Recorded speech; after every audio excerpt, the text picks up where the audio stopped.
నీకు పిల్లలు కలిగేటటువంటి అవకాశం లేదు. మనం ఎప్పటికీ పిల్లలు లేకుండా నువ్వు నాకు నువ్వు నీకు నేను అన్నట్టుగానే ఉందాం అనేటటువంటి రెండో ద్రోహం. ఈ రెండు మూడోది ఏంటంటే కనుక ఇతనితో నీకు ఏర్పడినటువంటి ఒక పరిచయం, ఇది ఇంపార్టెంట్. ఇది ఏదైతే కనుక నేను తల్లిని అవుతానా అవునా, నాకు పిల్లల్ని చూడాలని ఉంది, నా కడుపున ఒక 12 బిడ్డ ఉంటే కనుక ఒక తల్లి కళ తీరుతుంది అనేటటువంటి ఒక హ్యాపీనెస్ నాకు వస్తుంది అనేటటువంటి కాన్సెప్ట్ ఇక్కడ ఏమీ లేదు. ఇక్కడ ఏంటంటే ఒక ఒక పరిచయం, అది కాస్త ఒక అక్రమ సంబంధం, దాంతోపాటు నీకు ఒక బిడ్డ పుట్టడం. బహుశా నేను ఎప్పుడు హ్యాపీ ఫీల్ అయ్యి ఉండేవాడిని అంటే కనుక అట్లీస్ట్ ఏదైతే ఆ డాక్టర్ సర్టిఫై చేసి నువ్వు అసలు తల్లివే కాదు అనేటటువంటి విధంగా ఉండి ఇదంతో ఒక శారీరకపరమైనటువంటి సంబంధంలో నువ్వు తల్లి కాకుండా ఉండుంటే కనుక నేను చాలా హ్యాపీ ఫీల్ అయ్యి ఉండేవాడు. ఎందుకంటే కనుకమ్మ ఈరోజు నీకుండేటటువంటి కోరికలు, నీకుండేటటువంటి ఆలోచనలు, నీకుండే వ్యసనాల వల్ల ఈరోజు ఒక బిడ్డ ఈ నేల మీదకి వచ్చింది. ఒక 2 నెలలు బిడ్డ వచ్చింది, ఒక ఆడపిల్ల వచ్చింది. ఆ పిల్లకి ఈరోజు ఇందాక నేను అన్నాను ఎవరిని తండ్రి కింద పరిచయం చేస్తారని చెప్పి. ఇంకా తెలీదు, ఇంకా మాట్లాడటం రాదు కాబట్టి ఈరోజు సరిపోతుంది. అతని తండ్రి, ఇతని తండ్రి, ఎవరి తండ్రి? ఇటువంటి పరిస్థితిలో అంటే నీకు నిజంగా తల్లి కావాలనేటటువంటి ఉద్దేశం నిజంగా నీకుందా? లేదు సార్, అదంతా ఒక డ్రామా, అదంతా తీసి పక్కన పెట్టేసండి. కేవలం నా పక్కన కనిపించేటటువంటి ఒక వ్యక్తి, ఇంట్లో భర్తగా ఒక వ్యక్తి ఉండాలి, కోరికలు తీర్చుకునేటటువంటి వేరే ఒక వ్యక్తి ఉండాలి, దాంట్లో పార్టీషన్గా, దాంట్లో ఒక భాగంగా తల్లి అవుతే కనుక అది ఒక బోనస్. సో ఇక్కడ తల్లి కావటం అనేటటువంటి సబ్జెక్ట్ కంప్లీట్గా పక్కకు పట్టేసాం అనమాట. ఇక్కడ తల్లి అవటం అనేటటువంటిది ఒక దురదృష్టకరమైనటువంటి ఒక అన్ఫార్చునేట్ ఈవెంట్గానే మనం చూడాలి. కానీ ఇదేదో ఒక తల్లిగా అయ్యాను, నేను చాలా గర్వపడిపోతున్నాను, నేను తల్లిగా అయ్యేటటువంటి కెపాసిటీ నాకు ఉంది అని నేను ప్రూవ్ చేసుకుంటున్నాను అనేటటువంటి విధంగా మాట్లాడేది ఇక్కడ waste. But unfortunately the baby is here. Baby already పుట్టేసింది. ఇప్పుడు ఈ పరిస్థితుల్లో నీకు ప్రధానంగా నీ ఆలోచన శైలిలో మార్పు రావాలి. నీ ఆలోచన శైలిలో మార్పు రావాలి, అనిల్ యొక్క ఆలోచన శైలిలో మార్పు రావాలి అంటే నేను అనుకునేది. ఎందుకంటే ఇప్పుడు అనిల్ ఎంతవరకు మానసికంగా నిన్ను యాక్సెప్ట్ చేస్తాడు అనేటటువంటి దాన్ని బట్టి ప్లాన్ ఏ అన్నది ఉంటుంది. అనిల్ నిన్ను యాక్సెప్ట్ చేస్తాడా, యాక్సెప్ట్ చేయడా? లేదు, నేను అసలు యాక్సెప్ట్ చేయనండి. ఎందుకంటే పెళ్లికి మోసం జరిగింది, తర్వాత మా ఇద్దరికి జరిగినటువంటి కాంట్రాక్ట్కి, పిల్లలు లేకపోయినా పర్లేదు అనే కాంట్రాక్ట్కి, రెండింటికి మోసం జరిగింది. 2 విధాలుగా మోసం జరిగింది. మూడోది ఏంటంటే ఆ అబ్బాయితో, శివాతో పరిచయం చేసుకుని మూడో మోసం కూడా జరిగింది. ఇన్ని విధాలుగా గతి తప్పినటువంటి ఒక ఆడదాన్ని నా జీవితంలో ఒక భార్య కింద స్వీకరించడానికి నేను ససేమిరా ఒప్పుకోను అనేటటువంటి మాట దిట్టంగా బలంగా మాట్లాడి నిన్ను కాళ్ళ వేళ్ళ పడి అడుక్కున్నా కూడా నేను నిన్నైతే వదలను, సమాజం గురించి నువ్వు ఇలాగ ఉండు, సీక్రెట్గా నేను వేరే కథ నడిపిస్తాను, అతన్నైతే మాత్రం నేను పెళ్లి చేసుకుని అతనితో పాటు వెళ్ళనని చెప్పి నీ వాదనను నువ్వు వినిపిస్తున్నావు. నువ్వు ఒక్క సెకండ్ కూడా అతని పక్కన కూర్చునేదానికి నీకు అర్హత లేదు.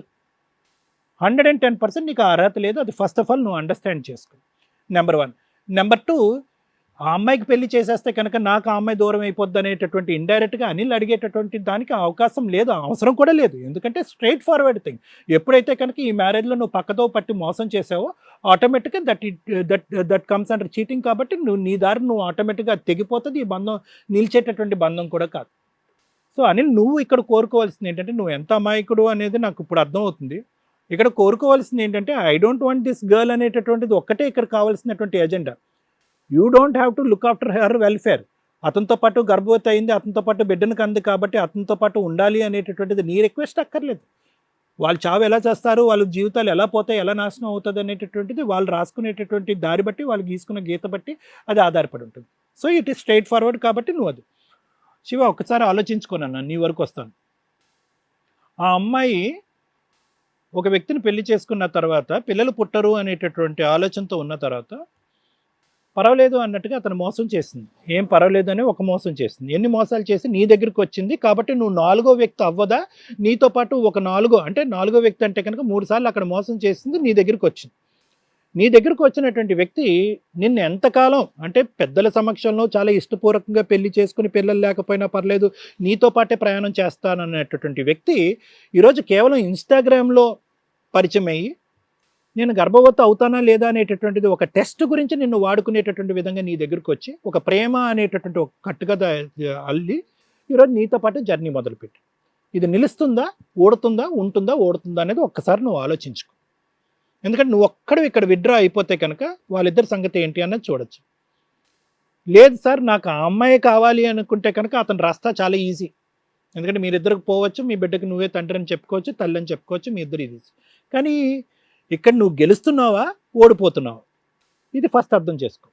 నెంబర్ 1. నెంబర్ 2 ఏంటంటే ఇప్పటికీ కూడా ఇది గోప్యంగా ఉండేటటువంటి సబ్జెక్ట్. ఇప్పటికి కూడా నీకు పెళ్లి చూపులు చూసేటటువంటి, పెళ్లి సంబంధాలు చూసేటటువంటి మీ తల్లిదండ్రులకి ఇంకా తెలియనటువంటి అంశం. ఇది తెలిస్తే కనుక వాళ్ళ మానసిక పరిస్థితి ఏమవుతుంది అనేది తెలియకుండా ఇదంతా నడుస్తుంది. కపట నాటకం అంతా కూడా ఏదో ఒక మబ్బులా నడుస్తుంది. ఇది ఒక్కసారి గుర్తుపెట్టుకో. ఇది రియాలిటీ అయ్యి సర్ఫేస్ అవుతే కనుక ఆ అమ్మాయి నీది పరిచయాన్ని ప్రపంచం రకరకాల విధాలుగా మాట్లాడుకుంటుంది. మీ తల్లిదండ్రుల యొక్క గుండెలు పగిలిపోవచ్చు, మీ ఇంటి కుటుంబం సంబంధించినటువంటి పరువు కాస్త పోవచ్చు. ఇదంతా నేను నీకెందుకు కౌన్సిలింగ్ చేసి అనిల్కి చెప్పి ఆ అమ్మాయిని తిడుతున్నానంటే కనుక, ఇలాంటి ఆడవాళ్ళకి మీరిద్దరూ చేయవలసింది ఏంటంటే, నీ కర్మకు నువ్వు పో అని చెప్పి నీ దారి నువ్వు చూసుకోవాలి. ఎందుకంటే ఆ అమ్మాయి అక్కడ చీట్ చేసి వచ్చి నీతో పాటు గర్భవతి అయ్యి ఒక బిడ్డను కన్నది. అనిల్కి ఏమొచ్చి 2 దఫాలు మోసం చేసి 3వ దఫా నీతో కనెక్ట్ అయింది కాబట్టి తన్ను కూడా మోసం చేస్తుంది. అతను ఎలాగో గుడ్ బై చెప్తాడు.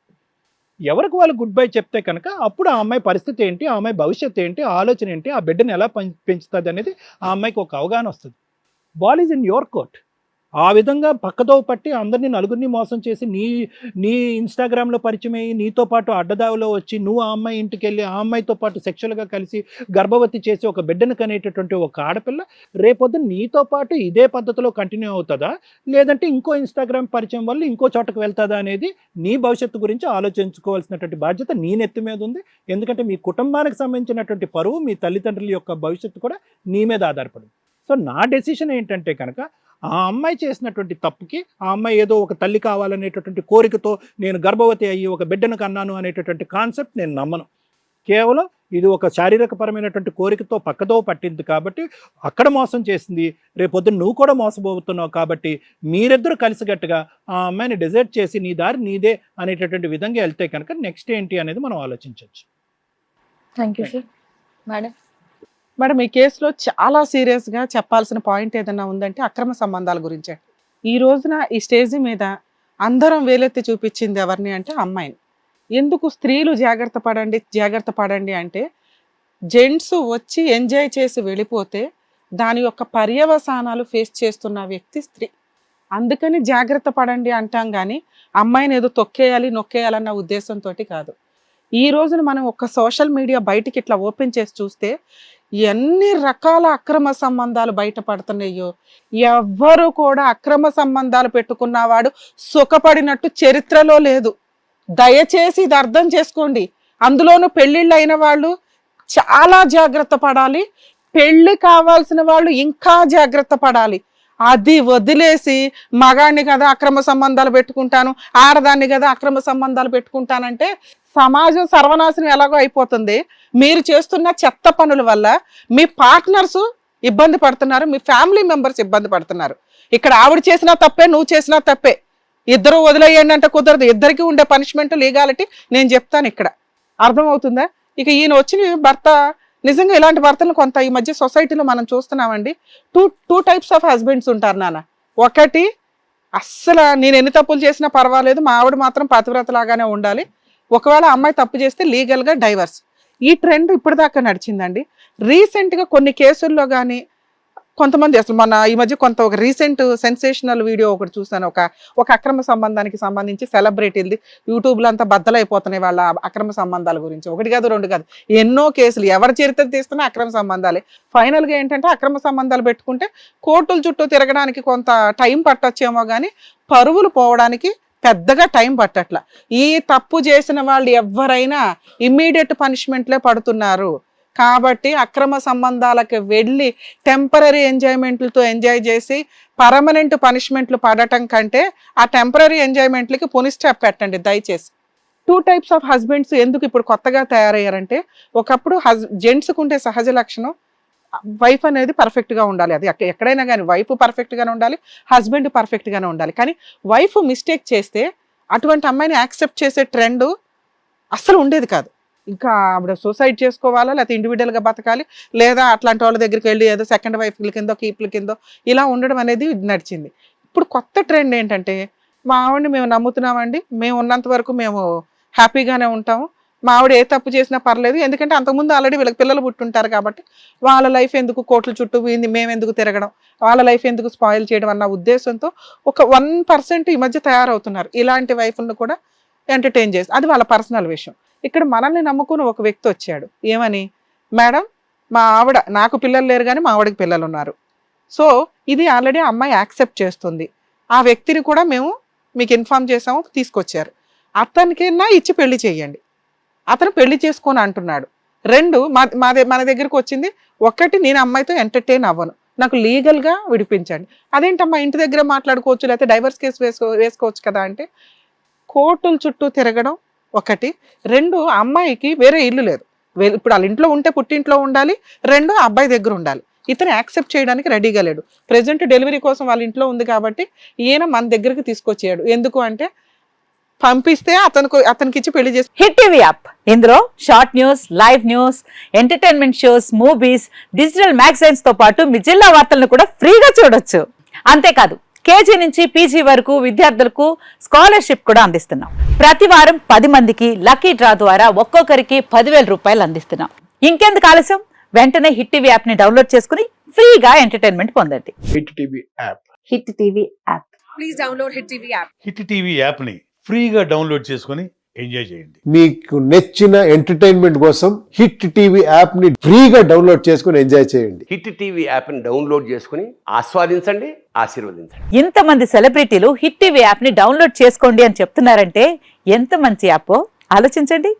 అమెరికా అమెరికా అమెరికా అమెరికాలో చదవాలనుకునే వాళ్ళకి విశ్వసనీయమైన పేరు మన శౌర్య కన్సల్టెన్సీ.